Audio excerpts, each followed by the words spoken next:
¿Qué tal? ¿Cómo estamos? Feliz jueves a todos ustedes. Esto es The Wiseman. Mi nombre es Manuel Callejas.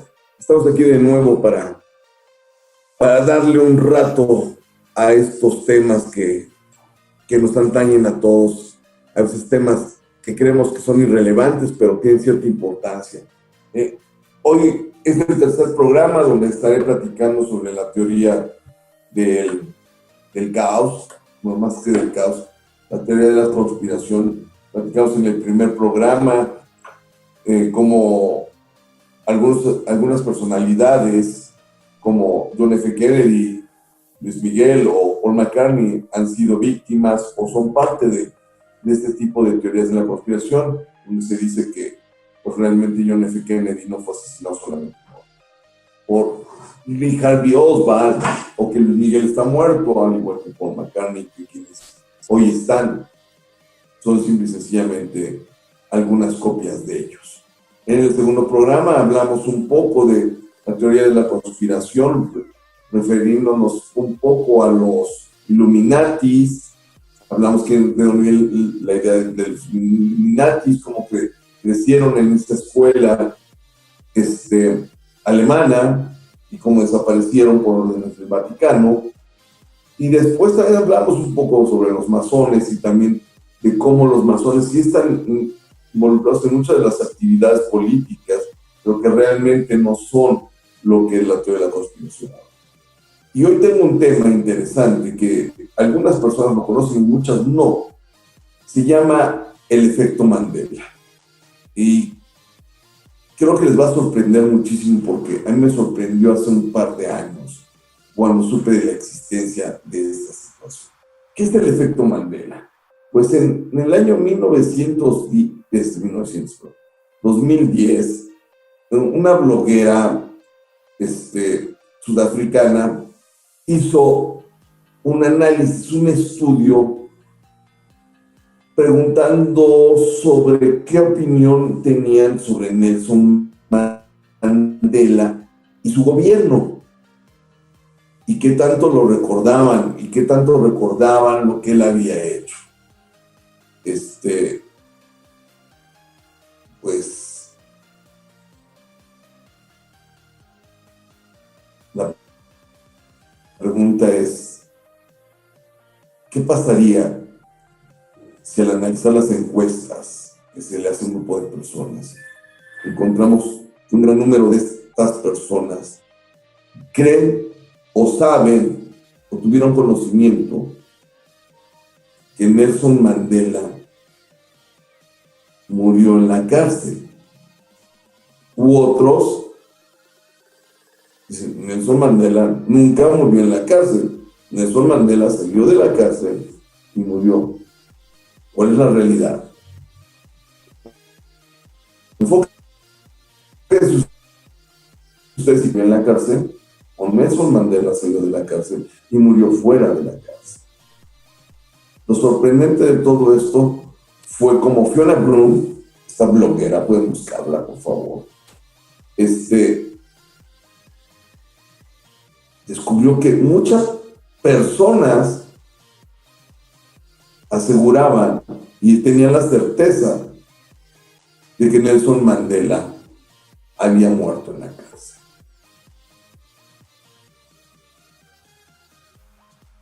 Recuerden que quiero que no se metan en ninguna fuente y piensen ustedes, ¿Nelson Mandela murió en la cárcel o murió fuera de la cárcel? Contesten ustedes. Bueno,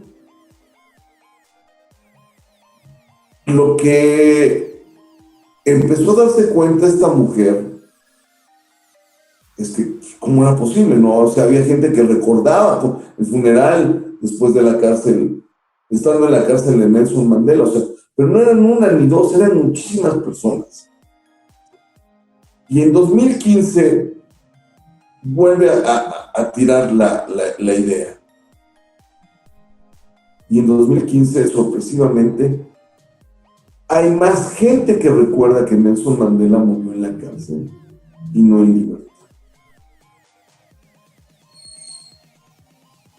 Y esto esto pues,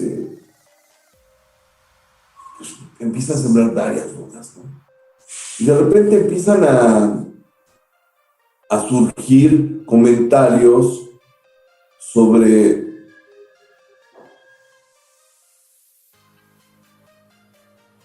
situaciones que personas recordaban que habían sucedido eventos, pero no eran como algunas otras personas lo recordaban. Y esto es lo que le da pie a lo que se conoce como el efecto Mandela. Y les voy a mencionar algunas de las situaciones y aquí se van a empezar a dar cuenta de qué es. Y en algunos de los cortes adelante voy a explicar por qué supuestamente se está dando esto o se ha dado esto. El ejemplo más veraz que podríamos decir está en la canción We Are the Champions del grupo Queen. Todo el mundo, espero que haya escuchado We Are the Champions y sepa cómo termina We Are the Champions. El coro dice We are the champions, we are the champions, y termina at the war, o al menos así lo recuerdo yo. Los reto a que encuentren un video en donde quieran, a excepción de un concierto que hubo de Queen. No hay ningún video, es más, no hay ningún disco de Queen donde se reproduzca We Are the Champions, donde el final sea At the War. No hay, lo reto. Yo recuerdo tácitamente que así terminaba la canción, At the War. Y hay un video en la red de un programa estadounidense, el Taxi Cab Driver, el conductor, el taxista, podríamos traducirlo así, donde este programa es un tipo que trae su taxi, es muy conocido, sube en personalidad, los entrevista, y en esta ocasión van con el Julia Roberts, van me estoy olvidando el nombre de este otro actor, y una conductora de televisión, Ellen DeGeneres, es la conductora, y pone la canción y la van cantando, y llega al final, y todos gritan, At the War. Y se dan cuenta que la canción no tiene At the War. Este es uno de los primeros indicios de lo que esta mujer sudafricana, Fiona Brown, empieza a tomar. Luego empieza a buscar indicios de cosas que ella recuerda que ahora no son así. Aquellos que vivimos los incidentes de Tiananmen en China, debemos tener muy fija la imagen de aquel individuo que se paró frente a los tanques para evitar la masacre. ¿Qué es lo que recordamos? ¿Fue aplastado? ¿No fue aplastado? Ese individuo. Recuerden, los que lo vivieron. El individuo que traía en manos. El individuo, en mi recuerdo, trae un paraguas y trae una bolsa. Los reto en este momento a que encuentren alguna imagen de Tiananmen, de este hecho, y vean en la foto si el individuo trae unas sombrillas o paraguas y bolsas. y si la nota dice si fue arrollado o no fue arrollado. Los reto. Voy a ir a un corte, está muy interesante esto. Voy a ir poniendo por aquí abajo las ligas donde podremos ver algo sobre el efecto Mandela, pero se está poniendo sabroso. Mi nombre es Manuel Callejas, esto es The Wise Man. Nos vamos al primer corte y regresamos después de este breve espacio.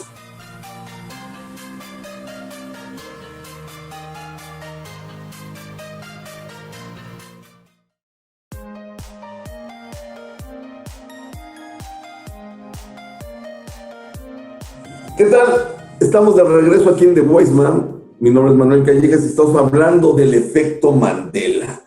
Lo estaba mencionando anteriormente, el efecto Mandela tiene que ver con una experiencia que empezó a narrar Fiona Bloom, una bloguera sudafricana, en el cual hace un recuento de quién recuerda sobre Nelson Mandela, su vida y cómo fallece. Se empieza a dar cuenta que hay gente que asegura que Nelson Mandela murió en la cárcel y gente que asegura que no murió en la cárcel. Eso es en 2010, en 2015 se vuelve a hacer el estudio y hay más gente que recuerda que Nelson Mandela murió en la cárcel. Bueno, para muchos como nosotros, como yo, un servidor, yo recuerdo que Nelson Mandela murió fuera de la cárcel. Incluso Nelson Mandela asistió al Mundial de Sudáfrica, en mi recuerdo. Pero hay gente que no recuerda eso. Como también lo acabo de mencionar, el recuerdo del final de la canción de Queen, We Are the Champions, todos recordamos que era At the War, y no es así. Aquí voy a dejar la liga donde pueden ver el video de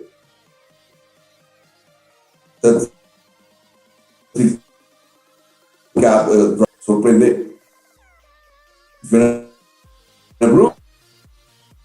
Lo toma como ejemplo. Pero hay otros ejemplos interesantes, muy, muy interesantes. Uno de ellos es ¿cuántas personas iban en el automóvil cuando fue asesinado John F. Kennedy? En mi recuerdo eran 4 personas más el conductor.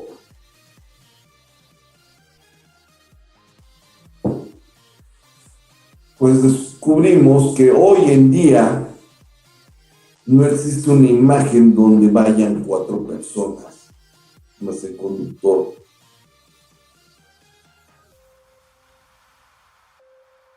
En el evento de Dallas, donde está asesinado John F. Kennedy.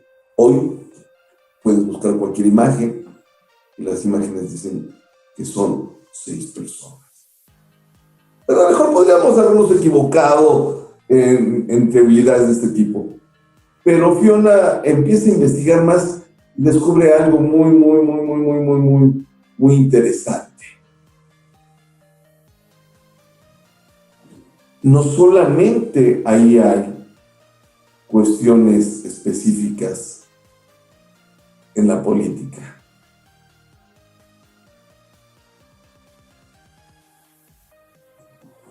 ¿Recuerdan la película Risky Business con Tom Cruise, aquella donde él sale bailando en ropa interior? ¿Sí? Bueno, mi pregunta es, ¿y recuerden? ¿Baila Tom Cruise con gafas oscuras o sin gafas oscuras? No me contesten a mí, contéstenselo ustedes mismos. En mi recuerdo, Tom Cruise baila en calzoncillos, en camisa, con calcetas blancas y con gafas oscuras. Los reto. Este es mi recuerdo. A lo mejor yo estoy mal, pero hay muchísima gente que lo recuerda igual. Los reto a que encuentren un corte en video donde suceda eso. Sí, existe, pero no con lentes oscuros. Curioso, ¿no? Otra pista de esto de el efecto Mandela. Y lo podemos ver básicamente en algo que muchos hemos utilizado de niños, y es el juego del Monopoly. El juego del Monopoly sale el monito, el millonario de sombrero de copa. ¿Cómo lo recuerdan? Escríbanme en su cara. La cara recordeta, de bigote, con monóculo. Si no, con monóculo, con un lente de un solo ojo. Me voy a ir a un corte.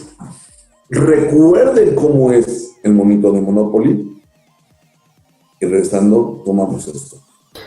Hola, yo soy Mariana y hoy les quiero platicar, con toda esta nueva modalidad de las clases del Zoom y aprender en línea y todo, me dejaron leer un artículo muy, muy interesante acerca de toda esta situación, que creo que es muy importante hablar de la pobreza, de cómo está afectando a los países y de cómo se está hablando, de qué se está diciendo acerca de esto.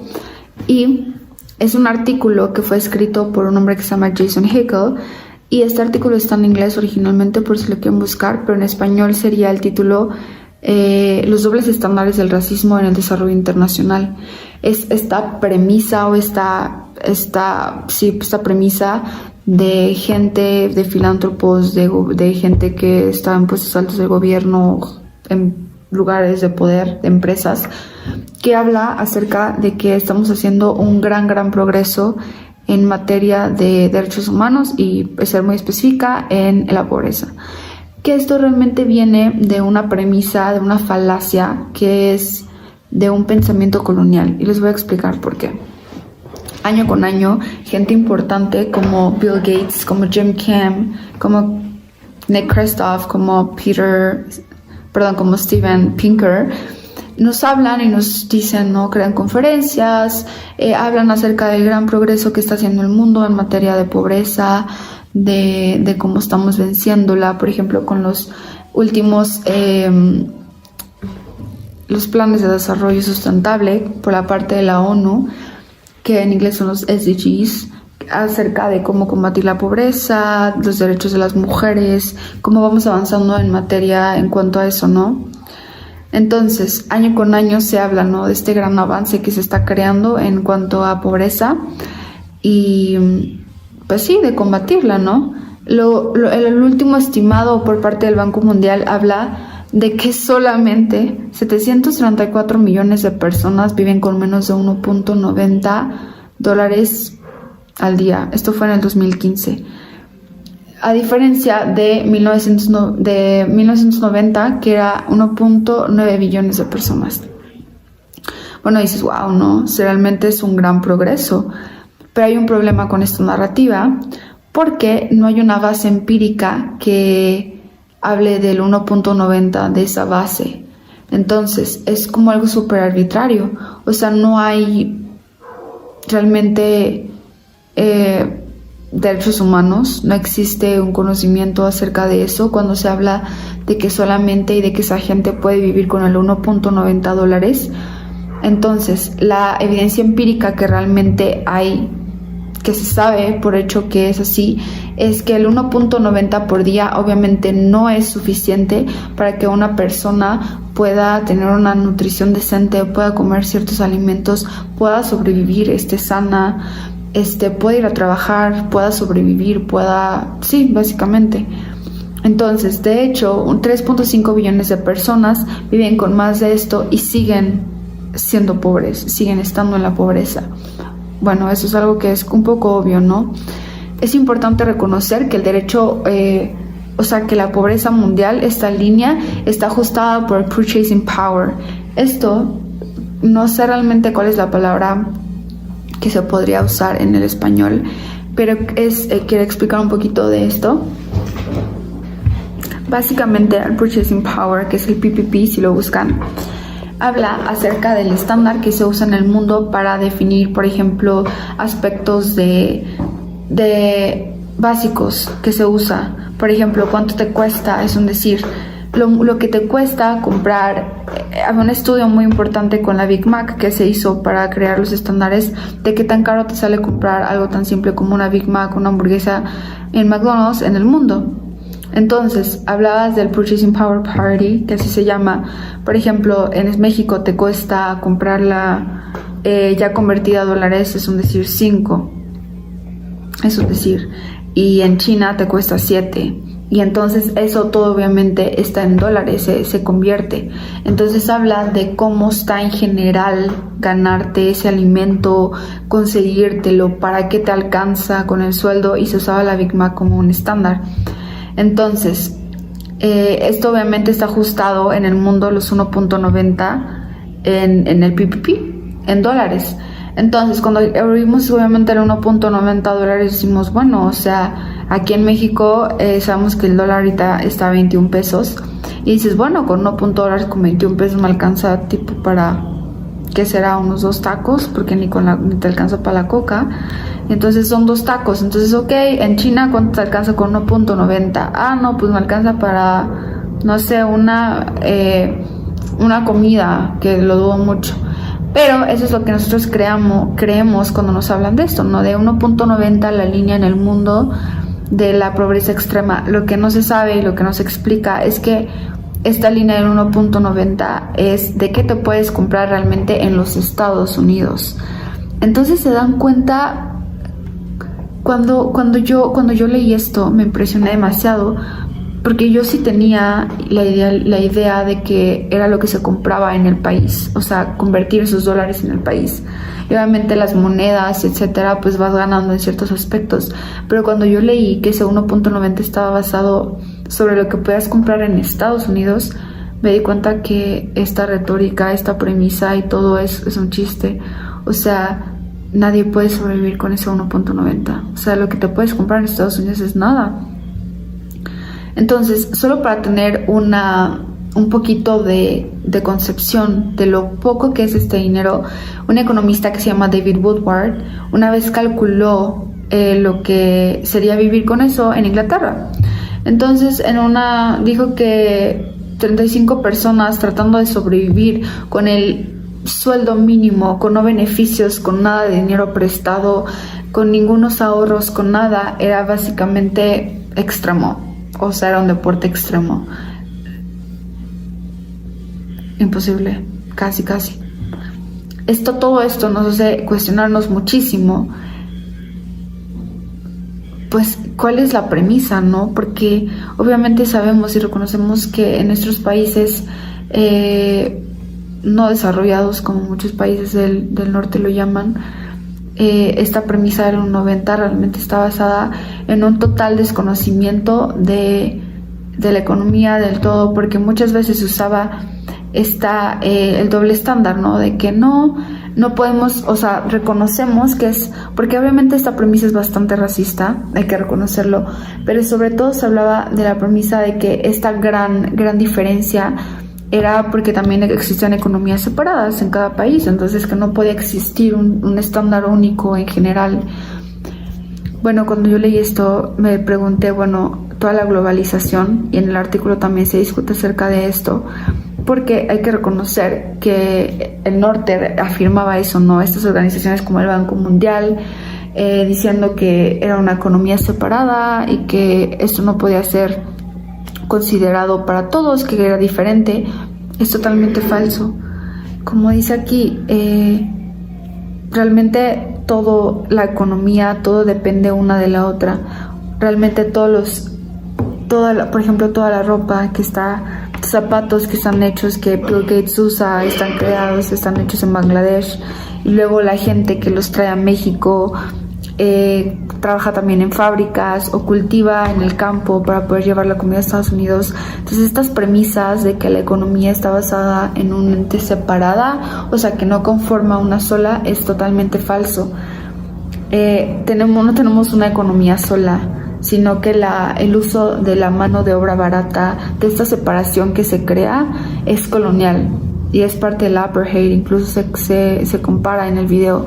Entonces me gustaría invitarlos a leerlo, sobre todo porque es muy interesante y habla acerca de cómo esa es la premisa, ¿no?, de estas organizaciones y de estos países para discutir la pobreza mundial y sobre todo cómo ellos se benefician sobre nuestra mano de obra, sobre los productos que obviamente exportamos y en general cuestiona todas estas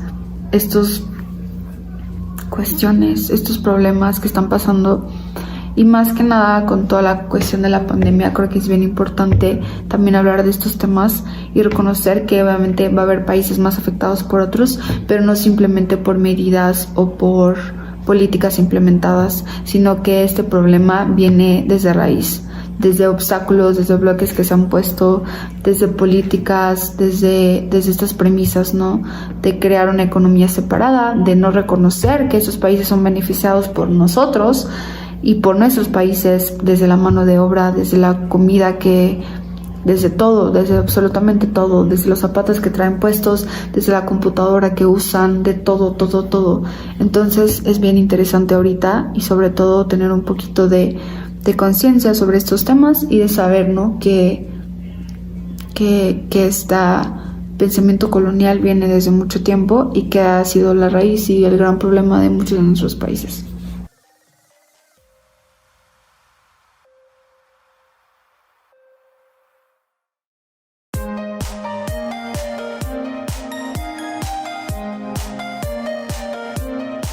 ¿Qué tal? Estamos de vuelta aquí en The Wise Man. Mi nombre es Manuel Callejas y estamos hablando sobre el efecto Mandela.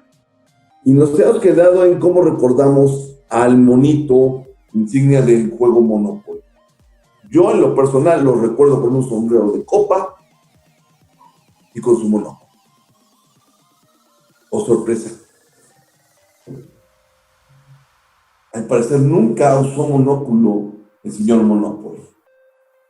Aquí les voy a poner la imagen. Los reto a que encuentren alguna imagen donde el señor Monopoly tiene su monóculo. Y vámonos a otro ejemplo donde se habla del efecto Mandela y que es uno de los que más me sorprendió a mí. Si viéramos el corte, o muchos lo vimos de niño, de la primera película que estelarizó Mickey Mouse,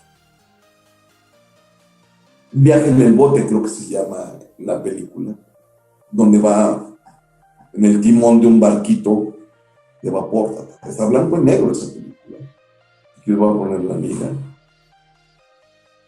Pero antes de verla, recuerden, Mickey Mouse, en un inicio, su pantalón corto con tirantes.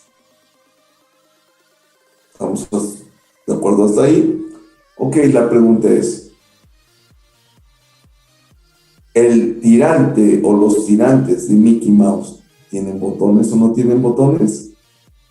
En mi expertise, en mi recuerdo, y recuerden ustedes, contéstense ustedes ahorita mismo, antes de que yo lo diga, en mi conciencia, en mi recuerdo, tenía botones, 2 botones grandes, negros.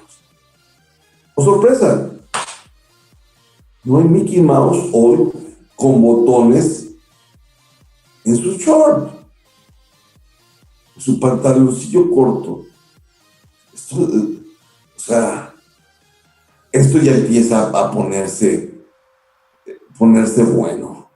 Otro ejemplo sorprendente es aquellos que conocen la tienda Target, pueden recordar el logo de Target. ¿Cómo lo recuerdan ustedes? ¿Como un blanco? ¿Como un tiro al blanco? Yo lo recuerdo así.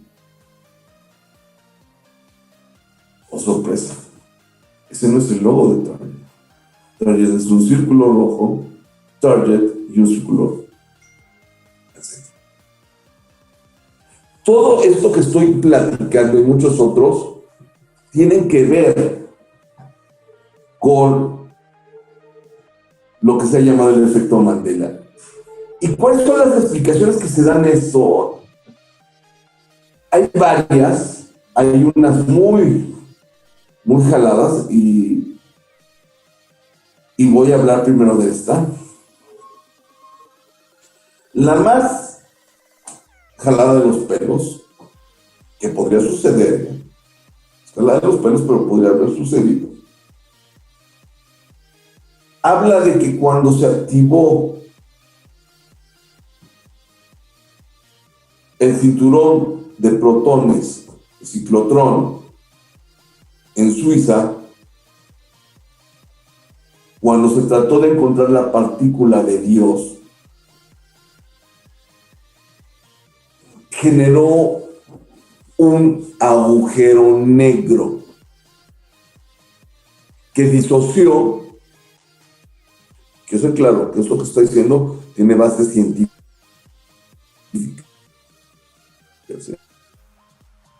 y realidades simultáneas de todo por el efecto espacio-tiempo, que esto tiene que ver con los agujeros de gusano y los viajes en el tiempo, en el espacio. O sea, hay teorías físicas que sustentan eso. Y posiblemente esto obligó que dos realidades alternas de nuestro planeta se fusionaran. Y se fusionaran, pero no del todo en conciencia. Hablaré en un futuro de este tipo de teorías. Hay de cómo que han estado en distintas realidades en el mismo espacio-tiempo, en la Tierra, y después regresan de alguna u otra forma a nuestra realidad actual. Esta es la más locochona, ¿no? Podría ser, no lo sabemos. Hay algo que se llama el sesgo de confirmación. El sesgo de confirmación es que recordamos cosas en base a creencias, a silogismos, que no tenemos la certeza, pero que lo hemos dado por hecho. Otro se llama la criptomencia. La criptomencia es cuando nuestro cerebro imagina de manera automática y análoga, el cerebro nos remite recuerdos que no existen. También está lo que se llama el efecto de la desinformación, en la cual tienes el recuerdo que alguien te lo comentó, pero nunca lo viste, y se te quedó como si fuera, ¿sí? Sin embargo, no sé si hay quien habla que esto es una confabulación, se confabuló, esta es la parte de la teoría de lo que hemos hablado, en la cual de alguna u otra forma un grupo de individuos se han confabulado para cambiar nuestra realidad con algún sentido. Y es donde entra la teoría de la conspiración en el efecto Mandela. Pues los dejo a su criterio, ustedes sabrán. Comentaremos en un nuevo programa algunas otras cosas, básicamente sobre las realidades alternas. Es algo interesante. Y espero que haya sido de su agrado este programa. Los dejo ahora con la cápsula del doctor César Benedicto y agradezco a Marianita por su cápsula del día de hoy. Esto fue de Wiseman. Me despido y los dejo con la referencia literaria de esta semana. Saludos, César Benedicto. Nos vemos el próximo jueves. Muchas gracias a todos. Hasta luego. ¿Qué tal? Esta es la colaboración de César Callejas, de Cisterna de Sol, cesarcallejas.me, para The Wiseman, con la recomendación literaria de la semana. Podrán encontrarla también en nuestras redes sociales, en el libro nuestro de cada martes. Vamos a hablar de literatura fantástica. Yo soy un fanático de Harry Potter y en realidad es mucho más la literatura fantástica, mucho más que eso. Literatura fantástica es todo aquello que sabemos que no existe y que no va a existir y que sin embargo nos asombra más ver que no exista que encontrarlo en el cotidiano. Me refiero a La tienda de los sueños, de una antología de Alberto Chimal, en el que comparte textos de varios autores de los últimos 100 años en torno a la literatura fantástica mexicana, que muchos consideran desierta, pero que en realidad ha ilustrado nuestras letras desde hace muchísimo tiempo. Textos de Juan José Arreola, textos de Elena Garro, de Nacho Padilla, en los cuales las visitas al tiempo, los viajes en el espacio y en las distintas dimensiones, el diálogo con la divinidad, se llevan el papel principal. Un texto entretenido, bien seleccionado y magníficamente editado. Muchas gracias.